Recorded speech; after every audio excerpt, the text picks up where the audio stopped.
Eh bien salut à toutes et à tous, aujourd'hui on se retrouve pour une nouvelle vidéo sur ce truc.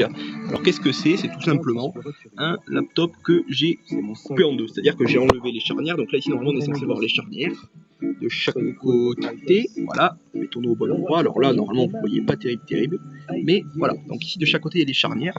Alors, et l'avantage de ce laptop c'est qu'en l'occurrence on a les deux haut-parleurs de chaque côté, donc qui sont sur la base et non pas sur l'écran. Là. Et là après ici on retrouve le clavier, la souris, tout ce qui, le trackpad, voilà.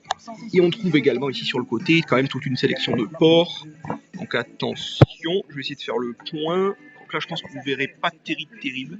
Mais il y a un lecteur de carte, il y a deux ports USB, il y a une prise jack, là on voit un port VGA, là on voit un port Ethernet. Là-bas on a le port en rond pour l'alimentation. Et on a tout ce genre de délire. Voilà, donc là, et donc là ici on a les deux petites loupiottes ici.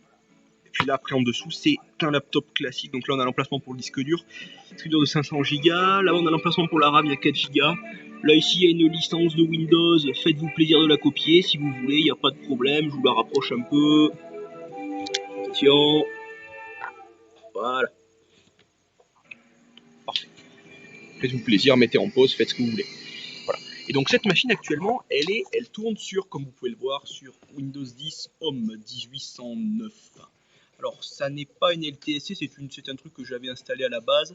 Mais là, comme vous pouvez le voir, ça, au curseur, ça rame pas mal, ça lag un peu.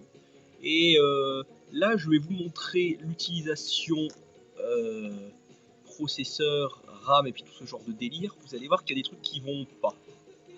Là en l'occurrence il n'y a que 2 Go 6 de RAM qui sont détectés alors qu'il est clairement marqué ici 4 Go. Alors c'est parce que 4 Go de 62 utilisables, donc c'est-à-dire qu'il doit avoir grosso modo 1 Go 5 qui est pris par la partie graphique intégrée et puis par tout le bordel. Voilà, donc on peut bien avoir matériel réservé à 1 Go 4. Voilà. Et du coup, sur ce qui reste, plus de la moitié de la RAM est utilisée, grosso modo 60%. Donc là en l'occurrence l'Ethernet est connecté, donc il télécharge des trucs, enfin bon c'est un bordel sans nom. Et je pense que ce que je vais faire sur cette installation, c'est que je vais installer Linux. Donc du coup je vais installer une Debian Cinnamon, je pense que ça sera l'objet de la vidéo. Et bon sinon après bon, c'était une installation que j'avais faite il y a un moment en faisant une restauration de Windows sur la machine, donc il n'y a pas grand chose, il n'y a aucun document personnel, donc je peux vous montrer ça sans aucun problème, voilà. Il n'y a rien d'exceptionnel. Je vais installer les logiciels de base que j'installe sur les machines Windows 10, donc notamment YirfanView, WinMerge, Winamp, Opera, Firefox, Chrome, Audacity, Fastone, et puis tout ce genre de trucs. BleachBit qui selon moi est le meilleur logiciel pour nettoyer une Windows 10. Sumatra PDF, meilleur lecteur PDF pour Windows. Notepad++ pareil, et puis tout le bazar. XNView, bon j'avais installé ça pour déconner. Voilà, bon après il y a pas mal de trucs, il y a 7zip, Audacity, SugarSync, WinMerge, Windows PowerShell, Unchecky, qui est très intéressant quand vous installez des applications.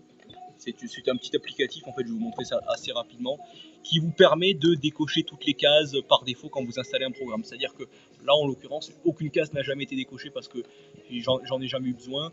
Mais quand vous installez une application avec un point .exe, il vous détecte toutes les cases pour les logiciels à la con indésirables. Donc ça c'est assez intéressant. Donc, mais surtout, l'intérêt de cette vidéo, c'est quand même de vous montrer qu'un laptop, quand l'écran s'avère être mort, là, vous pouvez toujours récupérer la base du laptop et vous en servir comme d'un écran, voilà, avec un écran externe comme celui-ci. En l'occurrence, sur cette machine, c'est du VGA. Donc les spécifications techniques, dont là on voit les différentes étiquettes. Donc c'est un AMD E300 à 1 Go 4 Go de RAM. AMD Radeon 6310 qui est intégré, Windows 7 de base, Home Premium, mais du coup je l'ai mis sur Windows 10.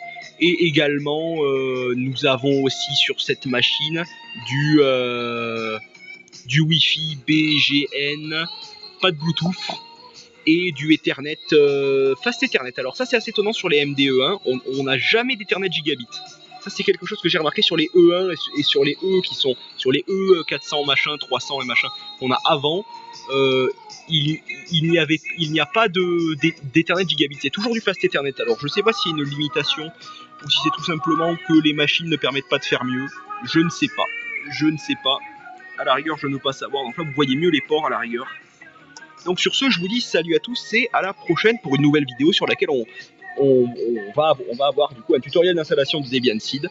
Et en l'occurrence, ça sera sur cette machine.